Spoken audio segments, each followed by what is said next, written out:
Saying that today's resolution is a believable motion, which states that this House believes, which means that we as team of farmers, we do believe that compulsory voting would improve democratic participation. My name is Sereko Marvin, the first speaker, alongside myself Solomon Evans, the second speaker, and Kisa Jesse, the third speaker. Chap, as we team of farmers, why do we say that we believe that compulsory voting is a system that is going to improve democratic participation? We are saying that compulsory voting is a system that is going to improve democratic participation because of a reason. That in Uganda, there is already voluntary voting, but we have recognized a weakness in voluntary voting whereby it has failed to improve democratic participation. During time of election, people they don't go to vote, they remain in their houses. And we see that this will lead to the harsh decisions that made up by the government. So, as we team of farmers, we have come to present to the table of judges that we do believe that compulsory voting is going to make it more because the already existing system of voting is not improving. We have seen that it has failed. It has worked for many years, but it has failed. As we team of farmers, why do we want to implement this? We are saying that voluntary voting is going to bring out the voters turnout. It's going to increase voter turnout. We are seeing that in voluntary voting, why are we saying that is going to increase the voter turnout? We are seeing that we are going to put, it's going to increase voter turnout in the way that people are going to be called any individual, the eligible individual who are, let me say, a person who has reached a time of voting is going to be legally required to go and vote in the election rather than remaining at home. So as we team of farmers, we are seeing that this is going to increase on democratic participation. In which way? We are seeing if we do believe that democratic Excuse me, Honorable. Can you force a God to drink water? No, just look. Then why should we force people to go and vote? Thank you. I would like to inform you, dear Honorable Speaker, that we are not going to force people to go and vote, but we are going to put fines that will make these people to go and vote. Fines are going to come in the way that the person is going to pay people are going to go and vote. What will I do? Because even the person they have taken an example, they have given you a chance that if you don't do this, we are going to have this. And of course, if you sit down and compare, I'm going to pay fine for no reason. And voting, the reason I'm going to vote is going to be of my own benefit. How should I digest? Hold on, the request for POI. The request for POI. You are not allowed. So we are seeing that these people are going to elect their own leaders. The leaders are not going to benefit the government. Before even I go further, I would like to ask the team negators.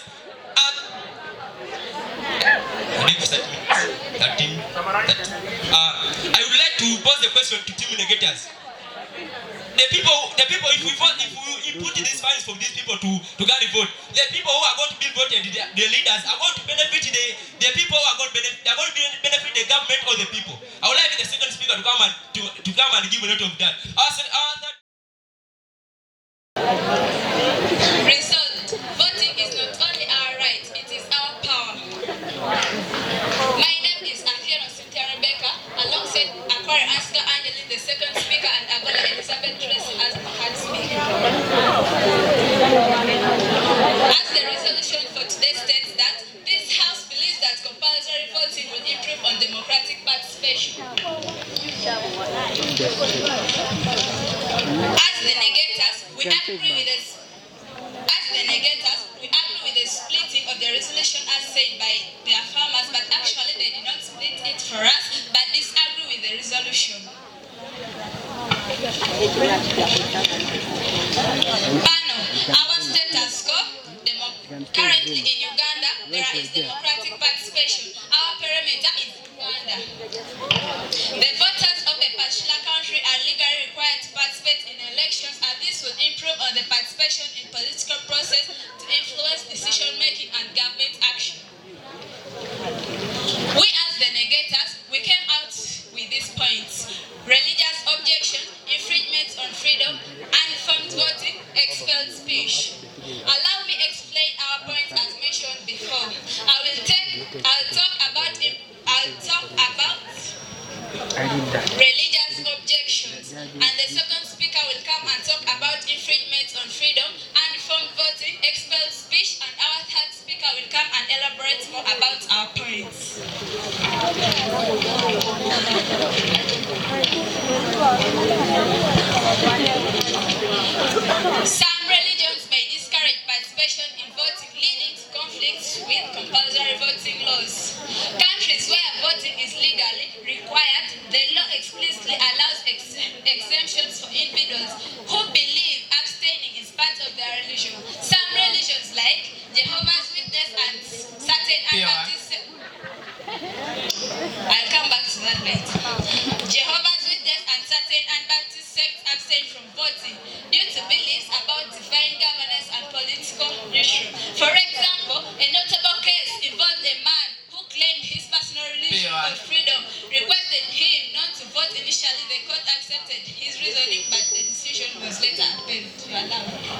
resolution 321. Resolve. This House believes that compulsory voting would improve on democratic participation.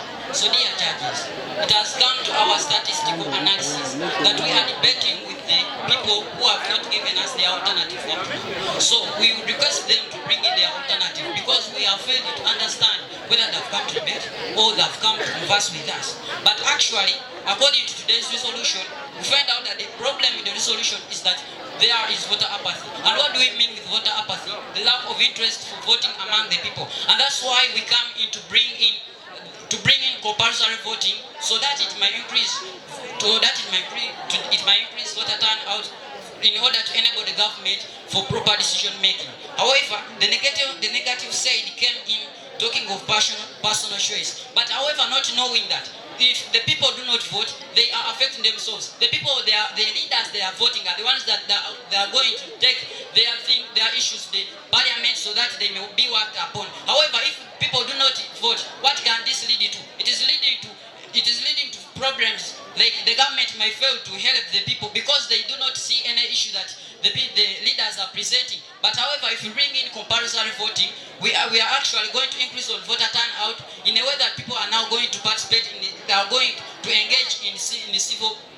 They are going to engage in politics, and of which this is going to benefit them at the end of the day. We start at a point of time identifying that if there is compulsory voting, there shall be voter turnout and of which I've talked about that, and we shall see civic engagement, and of which this is the way people are going to involve themselves in political issues, and of which this is going to be to help them at the end of the day. But the negative side has come in, and they've said that they've come in.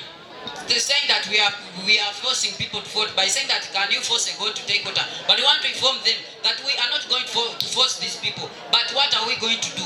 We are actually taking a proposal, and of which this proposal shall be later turned into a law, and of which that law can affect the people. In case a law states that if a person does not vote, this is the fine that shall affect them. Therefore, if a person does not vote, basically according to that law, the people shall engage themselves in civil engagement, and they shall participate through compulsory voting. So as the affirmative said, we are actually defending compulsory voting to be a main issue on improving democratic participation rather than voluntary voting as they have stated. They have failed actually to understand this resolution because they are talking of democratic participation as their alternative, forgetting that we are bringing in compulsory voting over voluntary voting to be our main issue in improving on democratic participation. So as team affirmers, we come in to inform them that according to the statistical analysis of this debate, we have won this resolution because we have brought in the various reasons as to why we defend compulsory voting, and we have actually defended our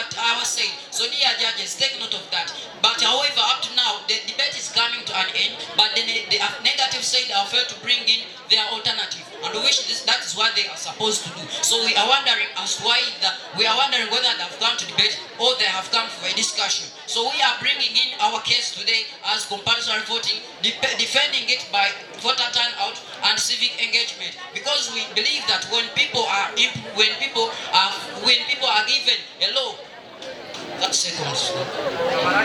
So in a summary, as I said, according to the statistical analysis for our case, we actually believe and we know that we have won this resolution because we have brought in our case, which is compulsory voting, but the negative side have failed to bring in their alternative, and of which it is what they are supposed to do. So we request them to come in and bring in their alternative so that we might believe by them. But however, our case is more stronger. So I beg to submit.